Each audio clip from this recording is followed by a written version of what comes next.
America Bomber ME-264. Hoy vamos a retomar la serie de bombarderos brevemente para conocer a la fortaleza voladora alemana. Un bombardero capaz de alcanzar a los Estados Unidos, pero que al igual que muchas invenciones alemanas, llegó demasiado tarde a la guerra. Por favor, ayúdame con un like y si no te has suscrito al canal estás a un solo clic de hacerlo. Publico contenido varias veces por semana. Y si no te has suscrito a mi nuevo canal de diversión, Los Hobbies del Homie, te dejo el enlace aquí y en los comentarios. Espero disfrutes de la historia. Y ahora, a lo que venimos. En 1937, el Departamento de Desarrollo de Messerschmitt comenzó a trabajar en el Project 1062, que luego se convirtió en el ME-261. Un avión de largo alcance utilizado para bombardeos de distancia récord y finalmente tareas de reconocimiento. Simultáneamente, otro avión de largo alcance estaba en la etapa de desarrollo, el Project 1061, que iba a ser propulsado por 4 motores individuales y tendría un alcance de 20.000 kilómetros. Debido a proyectos más importantes en desarrollo en ese momento, principalmente el Bf-109 y 110, el Project 1061 solo se trabajó esporádicamente hasta finales de 1940. El Departamento de Guerra Naval alemán escribió al Reichsmarschall Göring el 10 de agosto de 1940 que los aviones de largo alcance necesitarían un alcance de al menos 6.000 kilómetros para llegar al Reich colonial alemán planificado en África Central. Además, en esta época, el RLM emitió un requisito para aviones de largo alcance con un alcance de al menos 12.000 kilómetros para llegar desde las bases francesas a los Estados Unidos. En previsión de una próxima guerra, por lo tanto, el trabajo del Project 1061 se intensificó, con Willy Messerschmitt el 20 de diciembre de 1940 informando a los diseñadores Wolfgang Degel, Paul Conrad y Waldemar Voigt de los requisitos para este avión de largo alcance. Los requisitos iniciales eran para un alcance de 20.000 kilómetros, capacidad para funciones militares y civiles, al menos una carga de bombas de 5.000 kilogramos para ser transportada en una bahía de bombas interna, bombas más pequeñas para ser transportadas externamente bajo pilones de ala y tener un fuselaje muy limpio. A principios de 1941, Messerschmitt recibió una orden para construir 6 prototipos de aviones Project 1061, a los que les dio la designación de ME-264. Si el avión demostraba ser capaz, se construirían otros 24 aviones para ataques de acoso contra los Estados Unidos. Al mismo tiempo, Messerschmitt continuó trabajando en una versión de 6 motores del ME-264, Project 1075. Dado que las oficinas de diseño de Messerschmitt estaban funcionando a plena capacidad, parte del trabajo de diseño se delegó a Fokker Works en Ámsterdam.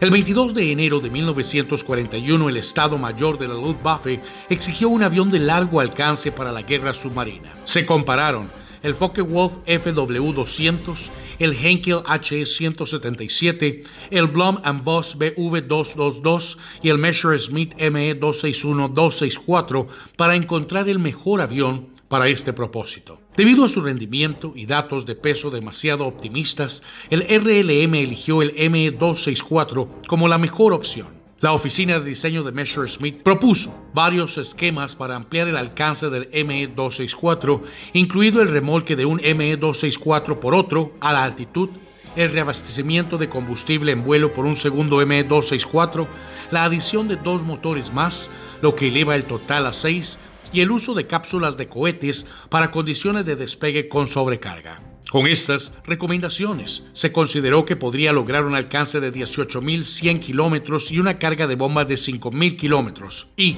un alcance de 26.400 kilómetros sin ninguna carga de bombas. El armamento para ambas versiones habría consistido en torretas controladas a distancia con MG-131 o MG-151. A principios de 1942, GFM Milch canceló o redujo numerosos proyectos de desarrollo, incluida la reducción del número de prototipos del ME-264 de 6 a 3 debido al empeoramiento de la guerra. El 28 de febrero de 1942, el desarrollo del ME-264 iba a ser entregado temporalmente a los trabajos de Dornier, pero también estaban operando por encima de su capacidad. También se consideraron los Weser Aircraft Works en el sur de Alemania, pero tampoco surgió nada de esta idea. Una comisión encabezada por el teniente coronel Petersen llegó al complejo de Messerschmitt Augsburg el 24 de abril de 1942 por órdenes de Milch para verificar las actuaciones reales del ME-264. Donde se encontró que las actuaciones eran aproximadamente el 90% de lo que decía Messerschmitt. Por extraño que parezca, el mismo día, Willy Messerschmitt presentaba inteligentemente al RLM la idea de utilizar el ME-264 en misiones en el Atlántico y hostigar ataques en la costa del este de los Estados Unidos. Poco después, el 7 de mayo de 1942, se presentó nuevamente otro informe detallado que indica que el ME-264, con un peso de despegue de 45.000 kilogramos y propulsado por 4 motores Jumo 211J, podría alcanzar unos 13.000 kilómetros y con 4 motores BMW 801 se podría alcanzar una autonomía de 14.000 kilómetros. Para aumentar la confusión nuevamente, el 16 de mayo de 1942 se llevó a cabo una reunión sobre todos los aviones de largo alcance. Se decidió que cualquier vuelo de más de 13.500 kilómetros necesitaría reabastecimiento de combustible en vuelo y el general Jeschonnek ya había rechazado esta opción en febrero de 1942. Esto puso fin, en ese momento, a todas las discusiones sobre ataques de hostigamiento contra objetivos estadounidenses, también misiones de reconocimiento sobre el ferrocarril transiberiano e incluso África Ecuatorial. A mediados de 1942 se estaban construyendo 3 prototipos ME-264. Se esperaba que el ME-264B1 pudiera estar listo para las pruebas de vuelo el 10 de octubre de 1942. Pero nuevamente esto era optimista, debido a las entregas de componentes retrasadas y a veces faltantes. A fines de agosto de 1942, era obvio que no se podía lograr el vuelo inaugural de octubre, debido a la excesiva demora en la entrega del tren de aterrizaje principal de VDM y los motores Junkers prometidos también estaban retrasados. Un escepticismo general se estaba apoderando de los numerosos retrasos en la puesta en el aire del primer ME-264. Y nuevamente, el Consejo del RLM y el Estado Mayor de la Luftwaffe se inclinaba hacia los Junkers JU-290 y los 6 motores del JU-390. Por fin, el 23 de diciembre de 1942, el ME-264V1 estuvo listo para su primer vuelo de prueba, que duró 22 minutos. El tren de aterrizaje no se retrajo por motivos de seguridad. Los vuelos de prueba se realizaron más tarde en Lechfeld porque tenía una pista de hormigón lo suficientemente larga para acomodar el gran ME-264. Pero solo se pudo probar el primer prototipo debido a que las instalaciones en el aeródromo solo tenían un hangar lo suficientemente grande como para albergar el ME-264V1. El ME-264V1 tenía un fuselaje totalmente metálico, muy limpio, con una sección transversal circular en todas partes. Justo detrás del morro y de la cabina ampliamente acristalada había una cocina, un área de descanso para la tripulación y una pasarela hacia la parte trasera del avión sobre la bahía de las bombas cerrada. Las alas estaban montadas en los hombros ligeramente inclinadas hacia atrás y afiladas. Contenían un solo larguero principal y un larguero auxiliar, y las cargas de las alas se transferían a través del larguero principal de 2 mamparos auxiliares al fuselaje. Todo el suministro de combustible se almacenaba en las alas. Todas las superficies de control eran convencionales, incluidas las aletas divididas en el ala interior.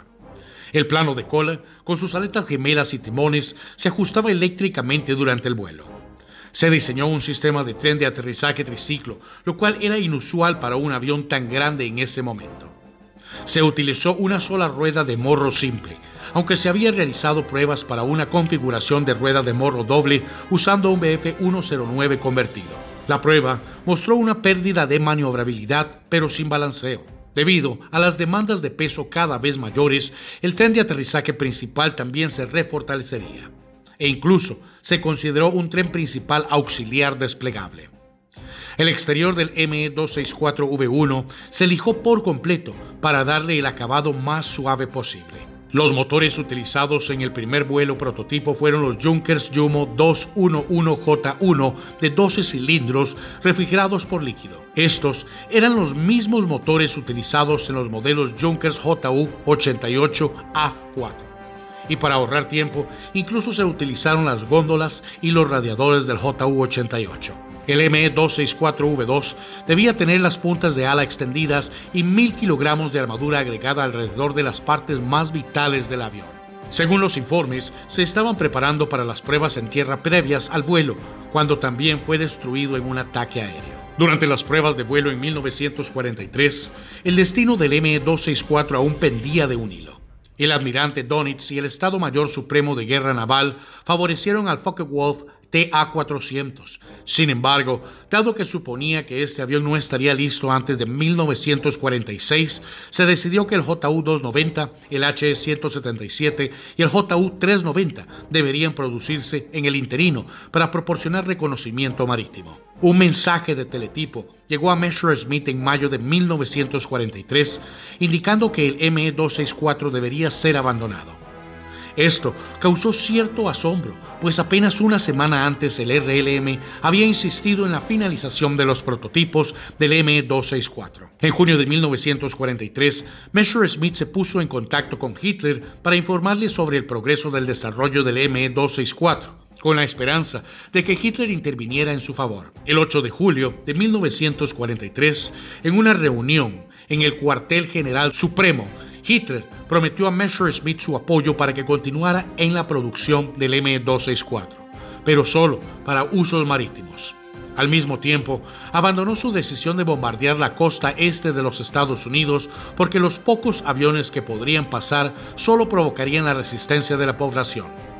Solo un día después, GFM Milch acordó continuar la construcción de los 3 prototipos ME-264 solo con fines de estudio. Göring, Milch, Friebel y Messerschmitt se reunieron el 14 de octubre de 1943 para discutir nuevas posibilidades de desarrollo.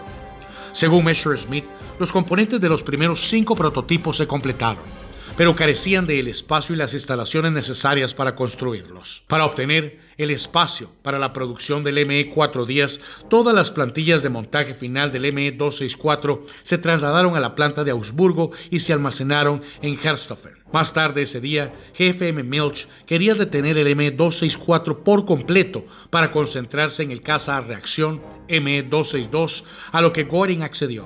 Un día después, se cancelaron las órdenes de producción del Focke-Wulf TA-400, principalmente porque se necesitaban los recursos Focke-Wulf para la producción del FW-190D9 y el TA-152. El 29 de junio de 1944, el cuartel general de los establecimientos de prueba declaró definitivamente que el ME-264, así como el JU-390, no serían aptos para el despliegue operativo, ya que su instalación con todo el equipo militar y la carga útil aumentaría excesivamente el peso de despegue y la carga alar. Luego, el 18 de julio de 1944, el único prototipo ME-264 fue destruido en un ataque aéreo junto con los componentes ensamblados de los siguientes 2 prototipos y el 80% de las instalaciones de producción. Aunque se hicieron numerosos intentos para salvar el programa ME-264, el almirante Dönitz consiguió que Hitler acordara el 23 de septiembre de 1944